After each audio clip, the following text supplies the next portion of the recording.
She's like, I saw it on TikTok and I drove 2 hours to come here. I'm like, wow. So it's really an experience. I mean, 2 hours to get a soda is... You can get that anywhere. It is the experience. It's about how we make you feel when you're in our line. It's about making you feel special. It is absolutely the experience, which is what we started at the first. And it still exists. It still is there. In fact, more now than ever. The following is brought to you by Thryv, the end-to-end client experience platform that helps you get the job, manage the job, and get credit.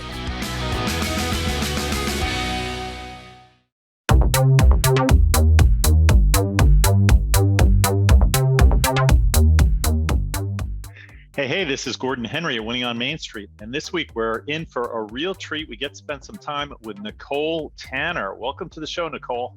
Thanks so much for having me. It's just a privilege to be on your show. Well, I'm excited to have you, and you have an amazing story. So I think listeners are really going to be interested in what you have to say. So quick intro on Nicole. Nicole Tanner is the founder of Swig. Swig sells customized drinks and delicious cookies and treats. She opened the doors to her first store April 2010 in St. George, Utah. Swig has grown to, last count, 41 locations in Utah, Arizona, Idaho, Oklahoma, and now Texas, and many more locations to come. What should you, our listeners, get out of this episode? I think you can learn some important lessons about how to take an everyday event, grabbing your favorite soft drink and turning it into a phenomenal experience that people will seek out. So Nicole, tell us about your childhood and what led you to become an entrepreneur. Oh, goodness. So I grew up on a farm, a dairy farm, and in Idaho. And so I think that childhood helped me to learn hard work. And you don't quit until the job is done. It was a great childhood. A farm life is a good life. And I had a lot of opportunity for exploring and interacting with my 7 siblings and just working really hard, and just nature too. We were close by mountains. We were up in the mountains all the time. I love nature, love hiking. So I think it just really instilled in me that there's no option in quitting. You stay till the job's done. Those cows need to be milked morning and night.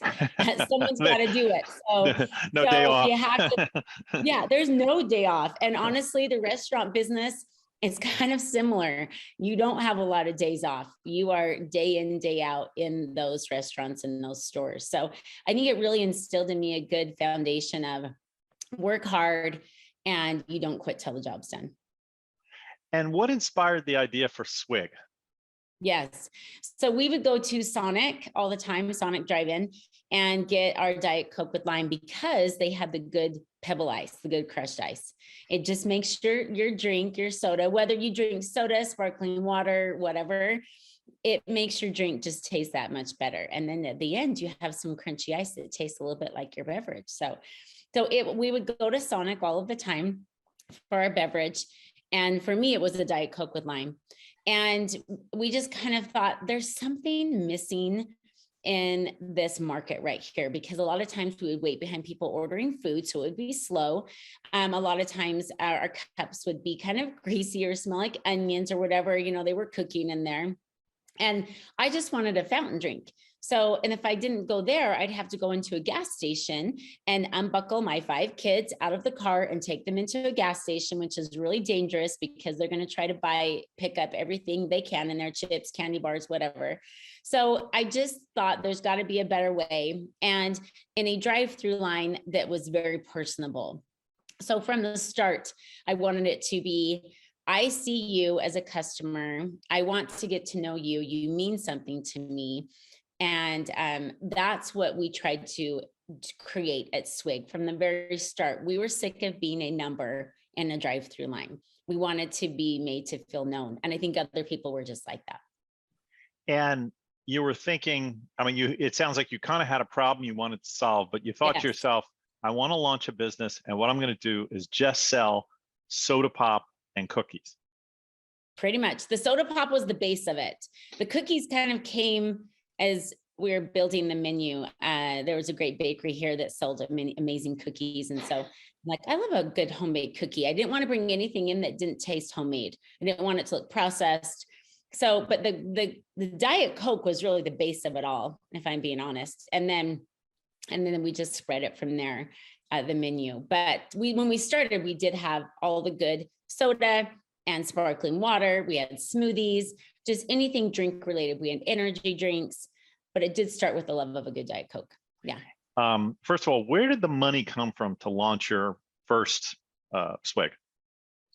All us. We had no business loans. I know people would be like, that's crazy. Again, another comment of people saying you're crazy. We didn't have any business loans. We used our savings. We found this old dilapidated building that had been around for 40 years. It was in a huge parking lot though. So I could see lots of cars wrapping around it. I could envision it. And needed a lot of work. So we fixed it all up ourselves. The rent was only $500 a month. Advertising, we didn't really do a whole lot. I mean, the first couple of weeks I was handing out flyers in all the cars in the city. I went to an expo and had a booth and was telling people what we are. Again, it was very boots on the ground, kind of like go back to the good old farm days where I'm just like, all right, we're going to make this work and we're not going to put a lot of money into it. And I feel like that's what you do on a farm as well. You just make it work. And that's what we were doing. We were just making it work. But I think that's why it was so authentically received, because they could see me out there just boots on the ground working it. And I was a person that they could connect with. And how long was it before you opened location number 2? 3 years. 3 years. Yeah. We really wanted to make sure that it was going to stick and know who we were. But by year 2, the lines were so long that we're like, we have to look for another location. So we found one a mile down the road, and literally only a mile. And it was an older building that we fixed up as well and opened that exactly 3 years later. Spring break, it went crazy. We were listed on one of the news stations in Salt Lake City as one of the top 10 destinations to come to for spring break. And it literally blew us out of the water. We had lines around each store. Amazing. So tell us a little bit the business model. So about how many cars come through a Swig in a day and about what's the average ticket size? Can you give us any of that? Yeah, I mean, we don't usually do 1,000 cars in a day like we did at our Dallas opening over the weekend. But I would say on an average, we are around 600 to 700 cars a day, depending. I mean, we have Dallas, this third Dallas location was our 45th location. And so some stores are a little bit slower. Some stores are extremely busy. So I would say on an average, around 600 to 700 cars a day. Depending on the store. And then the average ticket price is around $4, $4 to $5. We hope that everybody comes in and gets a drink and a cookie or a drink and pretzel bites. The average ticket price we're trying to get up a little higher as we bring in items, of course. So we'd love to see it more around $6 or $7 per ticket. But it is just a drink. And so you can't charge $5 for a drink.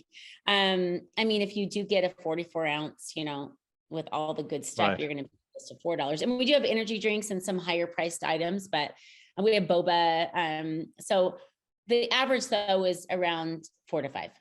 And who would you say is your kind of ideal client profile? Like who's the typical person you're targeting who's coming through that drive-through in their car? Is it a mom with kids? Or I'm stereotyping probably.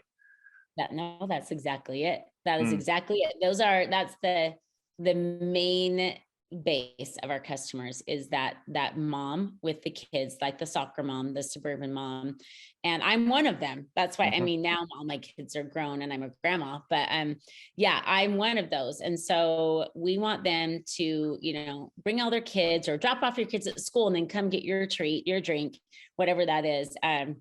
So it is that suburban soccer mom, but it's also, and it's women, it's a lot of women, but it's also men, it's working class men coming to get, their energy drink or their drink of choice.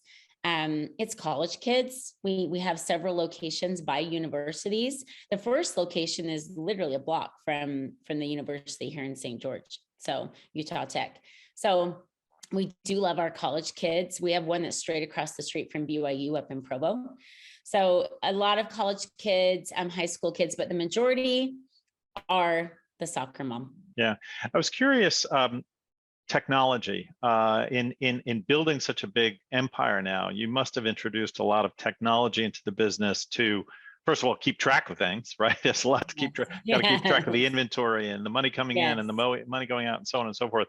Tell me a little bit about the computer systems. I don't know if that's your specialty, but what has changed in terms of systematizing the business? Oh my goodness, so much. So the first 3 years, because we were so mom pop and just figuring it out, we took all of our orders on yellow sticky notes, like yellow sticky notes. And it worked great. Honestly, it was fantastic. We'd write the order on the sticky note. The customer would give it to the girl at the window or the boy at the window. They'd type it in on a Costco cash register, hand the sticky note over to the drink maker. I mean, when I think back, I just go, how did it work?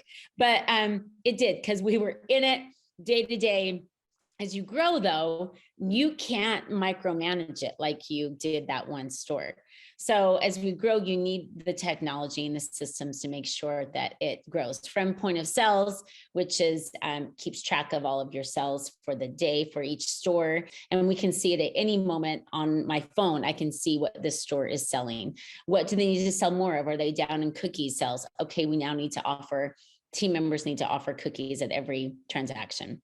So the point of sale is huge for us. That's how we track how we're doing at every location. And you can dial in so many different things. We just added at all of our locations a timer that's at the window that will time how long that car sits at the window, which will tell you how fast your line is moving. So we would like for a car to be at the window no longer than 30 seconds. That's too long if it's past then. A minute is like disaster. Or like that line isn't moving, because a lot of our lines will have 15 to 20 cars in them on a daily. So we want to make sure that, like, at a time, not just total, at a time.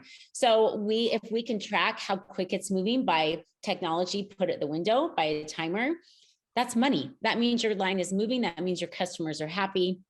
So from that to like inventory tracking items on our managers, it's an app that we designed that our managers can now, when they do inventory every month, they can just put all of that in really quick on their phone. Technology has been key, super key for us. Right. And it sounds like you have multiple, it's not one system that controls everything. Yeah. It's a few different systems. You referenced a few of them there. Yeah. Interesting.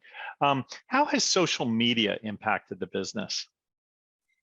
It's been huge for the first little bit, not so much, because 2010 through 2013, 14, it was just getting started. But recently, 2020, we had Olivia Rodrigo. I think you know who she is.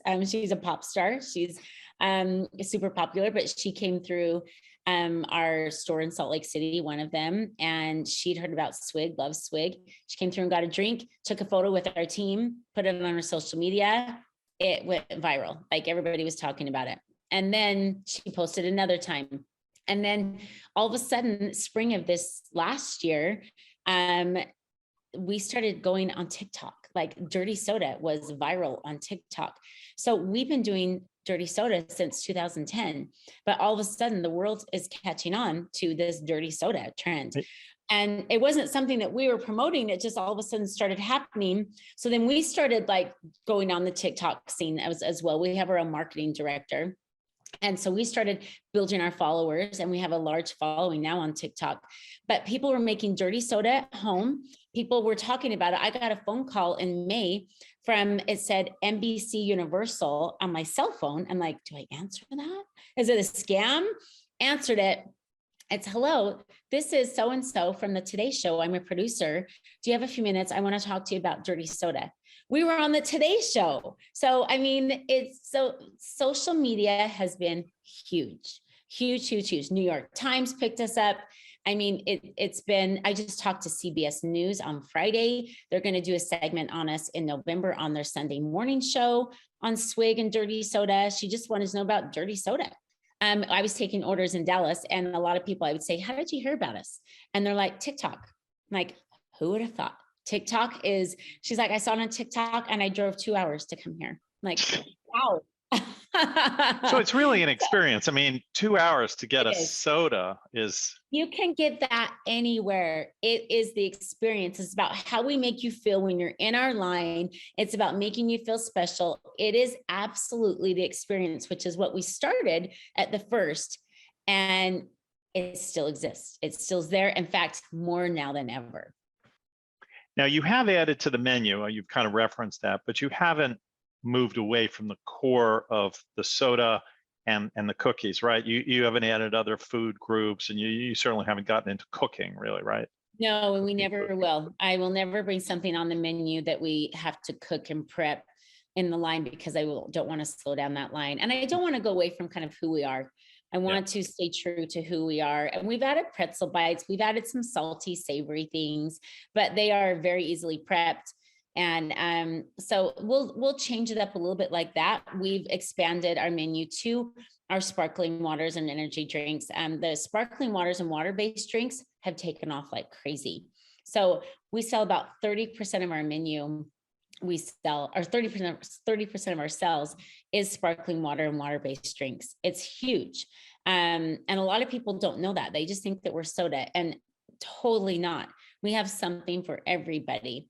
And people who normally would not go to Swig are now coming on a daily because they love their water-based drinks. And why not? Because again, it's more than just a drink. It is about that experience. And we're also doing good in the community. This month, we're hitting our Save the Cups Foundation fundraiser. And I'm a breast cancer survivor, and we pay for women that are fighting breast cancer. We pay for their bills, their medical bills. That's what was done for me 13 years ago.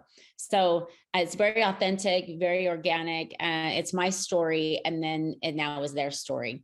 So we are part of that community. We are hoping to raise $150,000 this month. And our customers are the ones doing that by donating, buying tumblers, buying our stickers. It really is a huge, huge event for the month of October. So we do several of those things throughout the year to where the customers can feel like it's their Swig. I'm coming to help out because my Swig is doing this for people in my community. And that's what we want to be. We want to be a part of that community and sell an amazing fountain drink at the same time. Yeah, that's a terrific story. I had read how you overcame your own breast cancer, and obviously now you've made that part of the mission of Swig is to help other people. That's incredible. Let's talk a little bit more about you personally. I understand you have 5 children, and you have 3 grandchildren, and you're running customer success at this exploding business now pretty much across the country. How do you do it? Oh man, I think that you take your moments when you can to ground yourself. I go on hikes. I've hiked the Grand Canyon twice. I hiked several places here in Utah. I love to be outdoors. But when I'm with my family, I'm very present with my family. They were just all here for almost a week as my son before he headed out on his mission. And I tried to be very present. Like I didn't go work in the stores. I was here with them, spending every moment I can with them. When I go up to Salt Lake for meetings, our corporate office is up there in Lehigh, Salt Lake area. I have 3 children that live up there. So every night I'm with them, we go to dinner so I just want to make sure that when I'm with them, I'm very present, I'm with them, but they're a part of the Swig story as well. Like they were in it from the roots up. They worked it. They came up with the ideas with it for the drinks. And so it's a part of who they are as well. But it's a family affair. And I just really, for me, I try to ground myself whenever I can as far as like what's important, and taking time for me when I can, because otherwise you would burn out way too fast. And when I'm home, I love to be home and my bed, and it's so good. But yeah, I think just enjoy the moments where you are at that time. So. Do you ever pinch yourself and just say, how did this all happen to me? Oh, I mean, you're like American success story of, entrepreneurship. It's amazing. Honestly, it's all the time. When I go to these openings and I hear like I drove 2 hours to come to Swig, that is so surreal. I mean, again, we just wanted one store to work, but to have it be 45 and so much more to come, and franchising, on the cusp of franchising. I mean, I've always known it was super special. One of our partners said, you caught lightning in a bottle. You really did. Like you've created something that is more than just a drink. We say that all the time. We're more than just a drink. You've made it super special to where people want to come because it's part of their day. So yes, I pinched myself, but it's also been an amazing journey. And we've learned a lot along the way, and we've made pivots and we've changed a few things. And, partnering with somebody is very scary. And will they treat your baby? Because Swig is my 6th baby. Will they treat it like I treat it? And will they take care of it like I do? And so there's a lot of trust. There's a lot of just uncomfortable moments, but trusting in the process. And I don't want to get in the way of Swig, of what it needs to do. I'm going to be behind it, helping it to grow. And too oftentimes, I think founders and owners of businesses can get in the way of that growth and be afraid of the change. And you can't, or it won't do what it needs to do. Amazing. We're going to take a quick break, and we'll be right back with more from Nicole Tanner. Howdy, small business owners. Are you struggling with overwhelm from being trapped in the day-to-day of your business operations? Just feel like you can't step away or catch a break to get your life back? Well, we can help. I'm Susan Fenema, the Chaos Eradicating Officer for Beyond the Chaos. We can assist you in streamlining your project management, in solving those project management problems, and in really systemizing your operations so that you, as the owner, are able to take a step back, maybe even take a vacation, and do those things in life that you thought you would be able to do when you decided to start your business. Please reach out to us at beyondthechaos.biz, or you can just email me directly at susan@beyondthechaos.biz. and let us start helping you get beyond the chaos. And we're back with Nicole Tanner of Swig, and just an amazing conversation of a true American entrepreneur. And I just have a few more questions, kind of lightning round, learn a little bit more about you, Nicole. You're so busy. Tell me about your morning routine. What happens when you wake up in the morning? So I love to go to the gym. There's times where I can't because I have things going on. This morning, I did not get to the gym. But I do go, I know I'm an open book. I tell way too much, but I do like to go. I do Pilates, I do yoga. I do things like that, or we'll go out for a hike in the morning and get some steps in that way. So I will do that. And then like to do some reading or some studying of like focusing, grounding myself. And then I'm in the stores or I'm on phone calls, meetings with people, with leaders. And, but yeah, my day starts with a prayer. Honestly, it starts with a prayer. Let's put that first. And then I go out and do those things. So. And when do you usually stop working, stop swigging? When's the end of the day, the business day? When the stores slow down and I can step away. I'm not one that's like, it's 5 o'clock and I'm done. No, it is, I will be there again till the job is done when they no longer need me. I am not on a time frame. Right. I will help you anytime you want help and need help. So it's just until the job's done. You're an owner.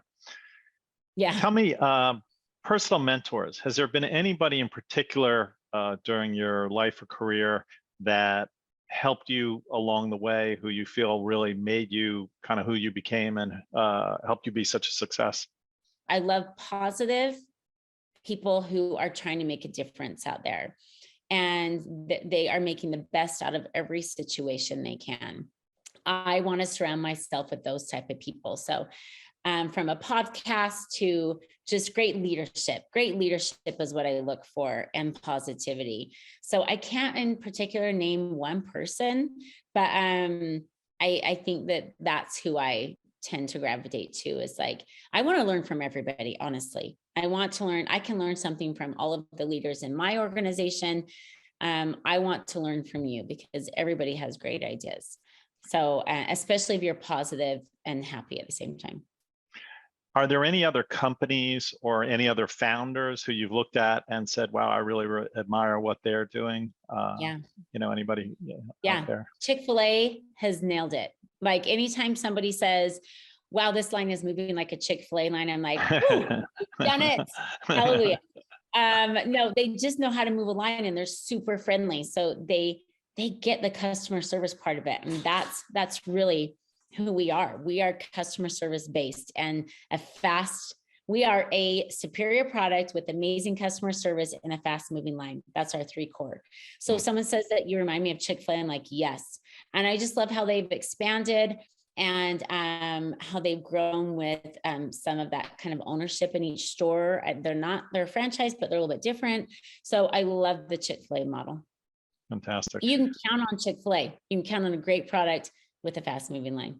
Yeah, something's working, that's for sure. Yeah. Every time I go past one, whether it's an airport or any place else, I see a giant line out there. So obviously But people you like can it. trust it. You can get in that line. And that's what we tell people about our Swig lines. You can trust our line. We're going to get you through.